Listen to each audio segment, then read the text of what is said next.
You are listening to the Business Leadership Podcast with Edwin Frondozo.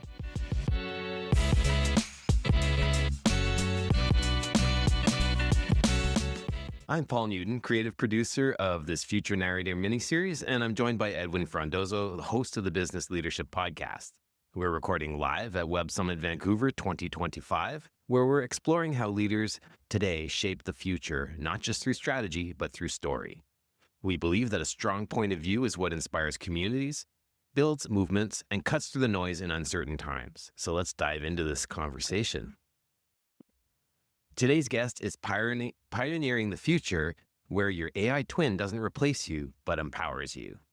Natalie Monbiot Very good. is the founder of Virtual Human Economy, where she's advancing pro-human AI solutions that scale leadership, unlock hidden talent, and extend identity in meaningful ways. Her work sits at the powerful intersection of AI, identity, and agency, reshaping how we show up and succeed in a machine-readable world. As a founding executive at Hour One, one of the first AI avatar companies, Natalie helped define the virtual human space, launching an economy built around real people and real compensation. Her TEDx talk, Can Your Digital Twin Be Trustworthy?, and features in the Wall Street Journal, MIT Tech Review, and The Information, underscore her role as a global voice for ethical, empowering AI. From the stages of Web Summit and SXSW to advising some of the world's most recognizable brands, Natalie has always lived at the edge of innovation, turning frontier tech into tools that work for people, not against them. Welcome to the Business Leadership Podcast, Natalie. How are you doing? I'm doing well, thank you. I'm super excited. Just learned that Natalie is also Filipino like me, so I'm just like, oh, this is it. We might go somewhere else and talk about other things. But we're here at Web Summit Vancouver. I guess day 2. You had an amazing. You were on stage earlier today. I'd love it if you could just share the first thing or maybe a highlight of your time here so far. Sure. Let's see. Well, I enjoyed opening the AI stage this morning and being able to actually reminisce on the fact that I've been in this space for a really long time. As I was thinking about my opening remarks for the AI stage and introducing what I'm doing now, which is this AI twin practice, it reminded me that my first ever time at Web Summit was actually Collision 2016. Oh, wow. Yeah. So basically this conference, but in 2016 when it was in New Orleans. Mm-hmm. And the topic then was commercial applications of AI. I was like, what on earth was I talking about in 2016? And so I watched the video, which is always very painful to watch yourself on video, especially a long time ago. And I was like, wow. I was super passionate about what I'm passionate about today, which is using AI to personalize experiences and conversations and interactions with human beings and using personas, AI personas to do that. So in answer to your question, what have I enjoyed most is kind of like tracking my history with Web Summit and AI back to that point and reflecting on my journey, which goes really deeply into the AI twin space, having co-founded one of the early AI avatar startups, and then fast forward to kind of what I'm doing now. Well, I'm happy to be celebrating that milestone here with you and that reflection. Thank you for bringing it down. It's also quite aging, but yes. I mean, but we're Filipinos, so it's no one like knows. hiding You it, look yeah. amazing. I guess, why don't we start here, Natalie? If you could tell us about virtual human economy and basically the problem that you're solving in the world of AI twins and identity. Mm-hmm. So the virtual human economy is my thesis and kind of a term that I coined to signify an era when we can create and deploy our AI selves for our own profit. Like we can benefit and profit from having our AI extensions, providing that we own them and we dictate them and we have control over them and we use them purposefully and with imagination.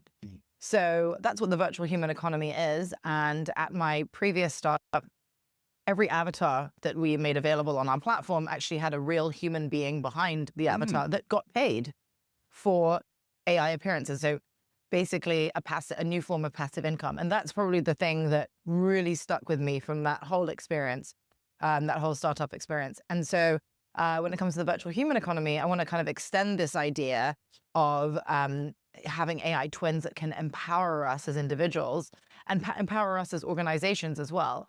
But thinking about an AI twin not just as an avatar, but thinking about it in a deeper sense. Like avatars about, cloning how you look, and very few of us trade on how we look, right?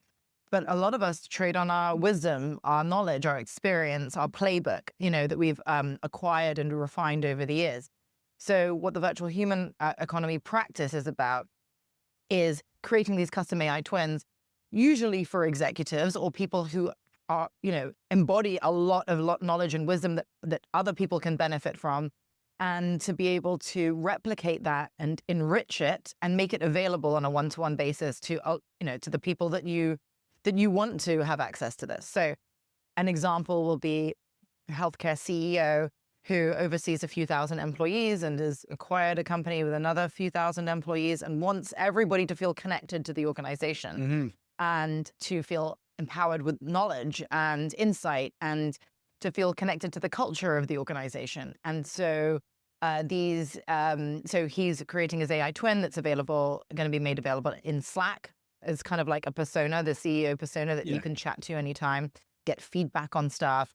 Also pick up the phone, ask me anything, anytime to the CEO's AI, and save the CEO a lot of time, and to refocus that on strategic work, and empowers other people to know a lot more and feel more connected. So that would be one example.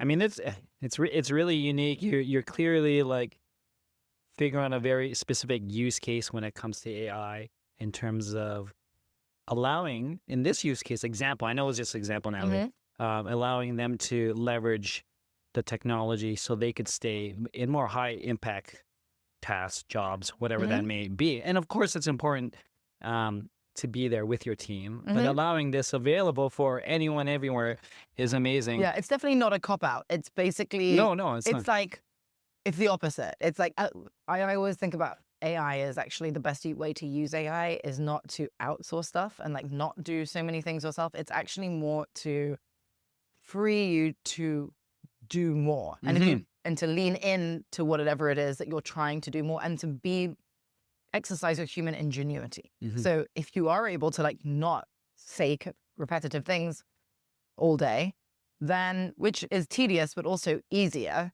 than thinking, right? And being creative and kind of really investing in what needs to be done and how things can be done better and what new things can be created. That's actually hard work. So I think that AI is a mirror to us to actually do more harder things. Yeah, no, it's amazing. And, it's clear from your bio, the introduction Paul did, and even the context that you have in terms of the milestones here within the Web Summit, the collision. I'm curious, aside from the time spent within the industry and AI, like what's your unique point of view that allows you to be the person to solve this problem? So I feel like I've had such passion for this subject and vision for this subject, and then also experience delivering on this, having built a startup like on this premise. And so, yeah, I feel like at this point in my life, and also in this era of AI, like doubling down on yourself and your own authenticity and your own permission to do things is really important. And I feel like that's what I'm doing at this point in my career. It's like, what feels right? Where can I genuinely create value, and what feels super authentic to me and that I'm passionate about? And, it's not like, oh, come here and buy an AI twin. Like, people need to understand what on earth that is and what the value is. And so I feel I have the energy and the passion and the experience to like bring that to people that it could be relevant to. Amazing. Yeah, and then I saw that you had the TEDx talk. Can your AI twin be trustworthy? And how do you navigate that with all the mistrust around it? Yeah, actually, it's pretty interesting. When we founded Hour One in 2019, the only examples of kind of like, they weren't even called avatars at the time, we were called synthetic characters, right? The only examples of this technology in use was deepfakes. Okay, deepfakes being like, a replica of you as a human that you did not consent to, and that is most likely being used to defame you or to spread some disinformation. So that was the only example of like that technology being deployed in the wild. And actually, yeah, only just like barely in the wild, but all the examples were bad. And so it's like, well, how can we sanitize this technology and actually use it in a way that is trustworthy and useful and can benefit people and society and businesses? And so we went through a process of establishing ethical boundaries that made this technology interesting and ultimately used by big corporations that, pass the sniff test, right? It's like, it needs to be something that is seen as genuinely useful and trustworthy. So how do we do that? We implemented a framework which meant that every avatar on our platform, backed by a human being, those human beings all provided explicit consent to having their avatar created. And then also within that agreement, we paid them, right? So like, let's say, micro payments for the number of appearances that they would have as an AI character. Mm-hmm. So we did that. And then also transparency into the videos themselves, always marking within the video that this is actually AI generated. Like, even though this might look real, what you're looking at was made using AI. So before any of these protocols that now exist were launched and made more widely available, and we're seeing the Content Authenticity Initiative, which is spearheaded by Adobe, with the C2PA protocol, so embedding cryptographic keys in the content so that you can actually see the provenance of the content. Like, that did not exist back then. So we used to just mark our own videos with our own little like watermark. And then as things became available, these protocols became available, we were actually the first to implement that C2PA protocol into our platform. So I think we just had some strong values and that made what we were doing trustworthy. At the end of the day, I think that's if it's not trustworthy, people aren't going to use it. Not only is it not good, so no one's going to use it. So you're not going to make any money out of it either.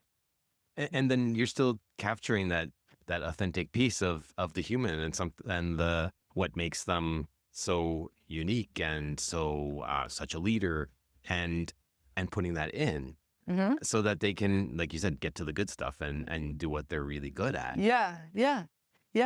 So, exactly. I think ultimately the real value isn't just, I managed to like find a new way to make money or, have some kind of passive income, or I was able to outsource stuff I didn't want to do. It's like, what are you then going to do with that time that you have bought back? How are you going to, and I think the fact that we can buy our time back means that we need to think a lot more about intentionality. Like, what is it that we're trying to do as humans? Like this, the idea of just like a normal job, entry-level job, where you're kind of like doing something on repeat. Like, those jobs are arguably, like going to go away with AI. Yeah. So people are going to have to be much more imaginative and purposeful about what it is they want to do with their time, starting at an earlier age, probably, than they used to. Yeah, and I mean that really ought to be very exciting for people to know that it's no longer valuable to do grunt or repetitive. I know, it's hard though, isn't it? Yeah. It's like, if you actually you can talk about it, like, of course it's better to do valuable things, but I mean, it's quite relaxing, just like thumbing through your like feed or like doing something repetitive or zoning out. Like, it's easier. And I think we all need that as well. So it's actually, I think a lot of not just imagination and focusing on your purpose and your intentionality, but also discipline. I think discipline is going to be really important self-discipline is going to be really important in order to actually unlock the value personally from AI.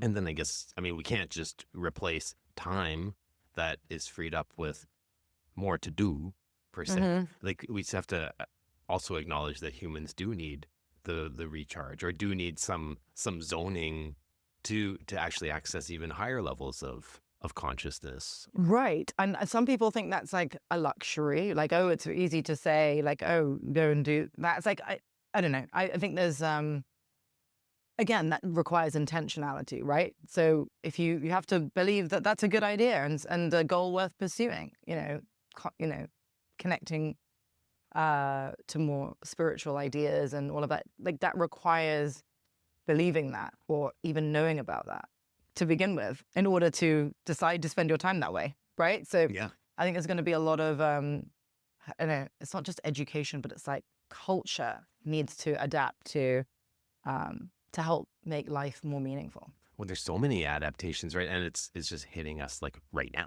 Right. And I mean, I think part of it is the speed at which something like we get to something really good, really fast, but emotionally we're not there yet. Like we didn't catch up because we haven't been used to moving that fast.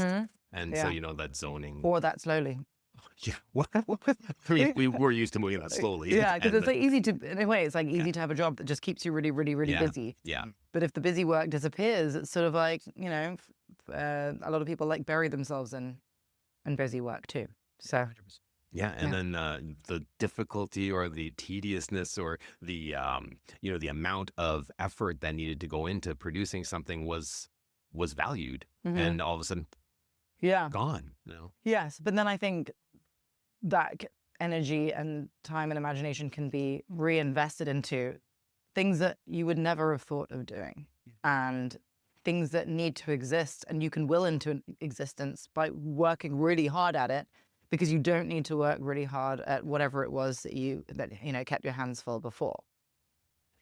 And so your point of view on this, where did that come from? Because it didn't just pop up now. Like you've been like that for a long time. It's an evolution. I think I'm just, it's a mixture between having the passion and the curiosity and just having a vision for something that I think is very interesting and important. And also, I think like it's almost like the underdog or the concept of like, but wait a minute, it doesn't all have to be all bad. Like there's a good way, there's the right way to do this that not many people have thought about yet. And so I think part of it is evangelizing a positive future with AI that is like more under the radar or not a lot of people are talking about. I've always enjoyed discovering things that are emerging and that I think are good and exciting, and then putting energy behind willing it into existence and telling everybody about it. I think kind of what I've always enjoyed doing. And and I guess AI is like something that I happen to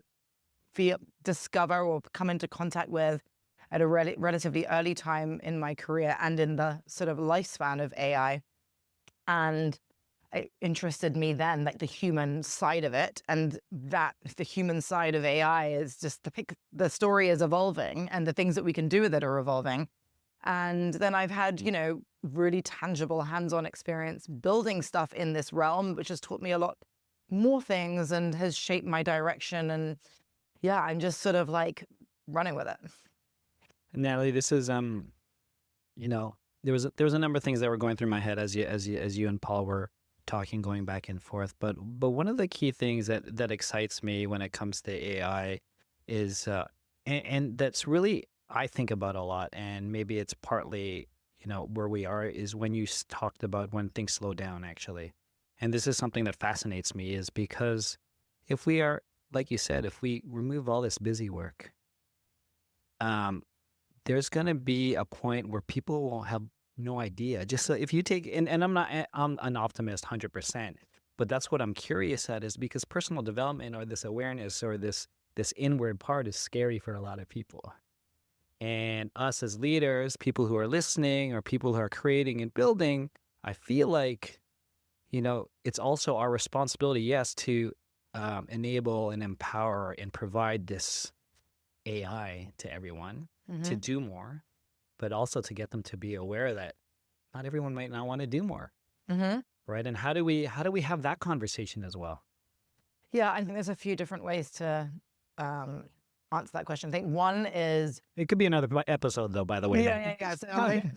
So I think that, first of all, people need to learn to approach AI not as a thing to outsource everything too, which is very tempting. And, I on a day-to-day basis, I struggle with this as well. It's like, wait a minute, no, I'm having the AI, I just asking it to do too much of the cognitive work, and I actually don't like the result.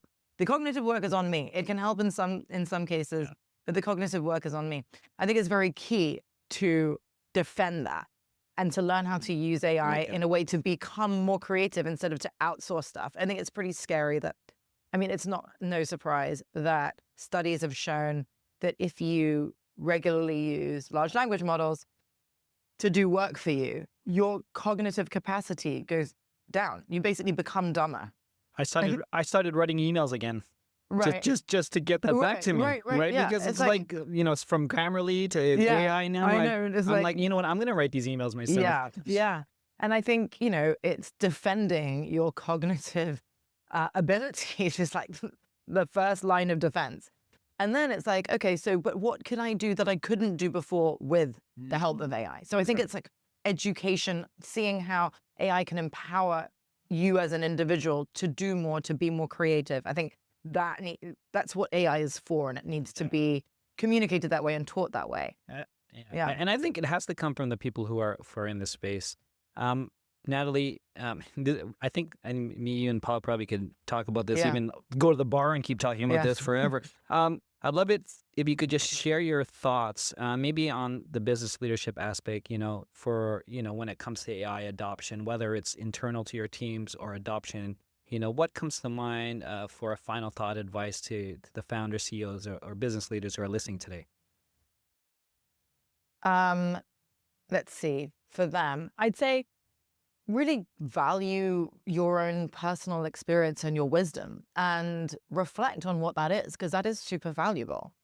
And continue to build on that. Like, that is something that makes you distinct, and only you have that. And only you as a human have that, like not just comparing to, to other humans, but also to AI. Like AI does not have personal real world experience for other humans to learn from.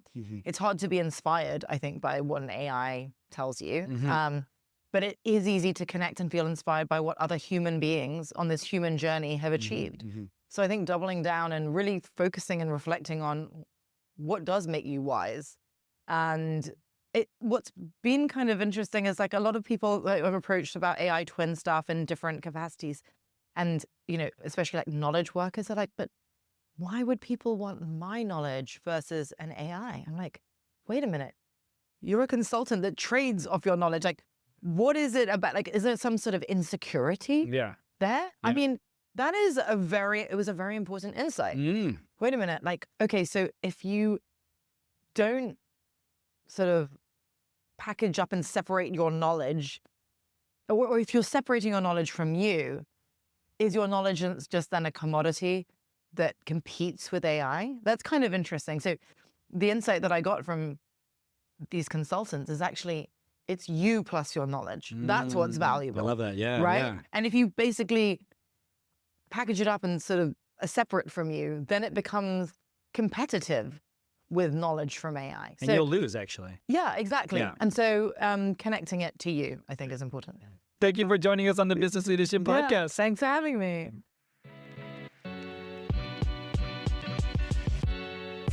You are listening to the Business Leadership Podcast with Edwin Frondozo.